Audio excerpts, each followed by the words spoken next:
Hey guys, welcome to by tomorrow it'll be day 49 of quarantine by our handy calendar, and welcome to this week's cocktails.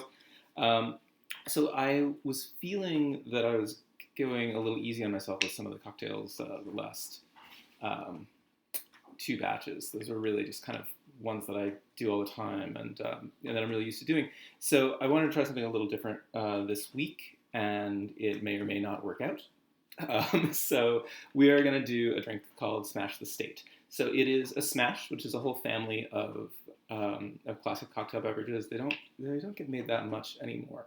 They were sort of the like pantry meal equivalent of a cocktail, which was just that the bartenders if they had fruit that was maybe not in such great shape, they would throw it in with some whiskey and something strong, usually either like a ginger or or mint, and literally just smash it all up. So that's kind of what we're gonna do. I'm not gonna be giving you guys fruit that is going bad, though. So we are going to play with a version of spring smash. So smashes generally are seasonal, and they map onto stuff that is like going out of season or coming in. So this is a spring smash, which doesn't really mean anything. And it's going to involve something really cool that I've never made before, and I've been making over the last couple days, and let me tell you about that. So this is what is the end product of what I sent you guys the picture of. This is a clementine and cardamom shrub. So shrub is a drinking vinegar. It's what you do is you take a fruit, and it can be pretty much any fruit, although not watermelon apparently. Apparently watermelon can go really badly. You take a fruit and you macerate it in sugar. So for this one, because I was making a big batch, I took 2 pounds of clementines and about 4 cups of sugar. I did 3 cups of white sugar and 1 cup of brown sugar all kind of mixed in. And I just did it in my crock pot. This is a cold shrub process and a dry maceration process. So I zested the clementines. I threw in some cardamom seed. I then peeled the clementines, discarded the peels, threw the meat, the flesh of the fruit in there, mixed it all together, and then let it sit for like 3 days. And then what happens is dry maceration, which is that the sugar draws the liquid out of the fruit, and you get a sort of like goo. So I sent you pictures of the goo, and then you strain the goo, and then you cut it with vinegar. And you can choose whatever. White vinegar is not great for this. I used pretty much 3-to-1 ratio of white wine vinegar and apple cider vinegar, and this is what you get. And it smells really good. The cardamom is really light, but it's a nice balanced like sweetness and acidity. I was thinking of just sending it to you guys without any alcohol in it, frankly, but then that I feel like that violates the contract. But it is really tasty, and shrubs you can drink on their own. So we're going to use some of that today. All right. So for this, we're going to build this in a rocks glass. We have our muddler on hand. For my purposes, this is a round rocks glass, and you want to be sure that it's a rocks glass that'll fit into your shaker. So what we're going to do, we're going to start with some ginger. There was no fresh ginger at the Wegmans. So we are using frozen ginger, and for that, I apologize, but needs must when the devil dries. So we're going to throw the ginger in there to start. And I'm using about a teaspoon of ginger. Because we're getting weird, and if you're going to get weird, you might as well go all the way weird, we're going to be using kumquats, whole kumquats. I'm putting 2 of them per drink. And then we need some lime juice.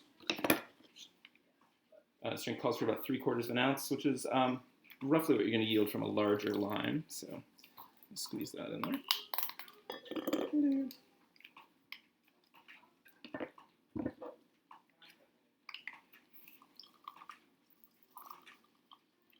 This is specifically my lime squeezer, as you can tell by its size and color. So then you got this kind of mess there. Take your muddler, and we're gonna squash it all together.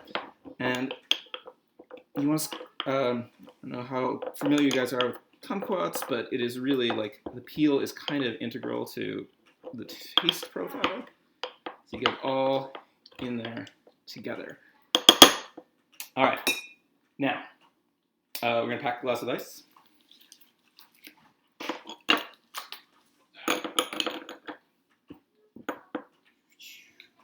You may notice that at this point we have no liquor in there, so let's fix that.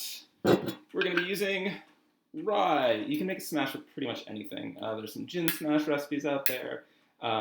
This was a modification on one that was, I think, a tequila recipe, but I know not all of you are tequila fans.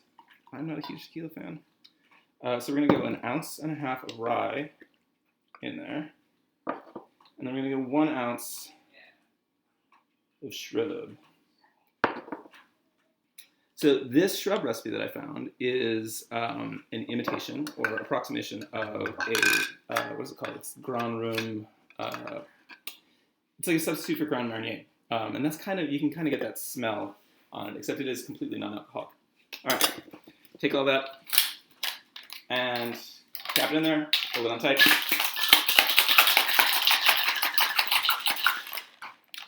And with a smash, you're not going to strain it. You're going to pour it directly in. You're going to get all that crud in there. I don't know if I can get you there. You can see the peels kind of floating at the top. And I'm going to try this because this might need some doctoring. Woo! I'm going to pull the ginger back a little bit when I make it for you guys. That is a lot of ginger. It is, as I suspected, a little too tart. So I have my simple syrup on hand. I'm going to go just a dab of simple. I was also armed with soda water for this. If you are so inclined, that is a totally valid thing to add to your drink. The shrub, also, I will probably try with soda water because that sounds really tasty. Woo! That was not exactly watertight that time, friends. Okay, that's really good. So it's sort of, it's going to be a sort of a gingery, like orange juice kind of thing. If you can imagine a mimosa that slightly burns. I'm pretty happy with it. It's a really nice, like bright juice-forward cocktail, but it still has a fair amount of booze in it. Not perhaps as much as the other one. So what you're going to get, I'm going to muddle all this stuff directly into the jar. You're going to want to just like give it a really good shake and pour it out over ice. And so that is the Smash Estate. It is called that because you'll be getting it on May 1st. Happy May Day, Viva la Revolution, and we'll see you guys tomorrow.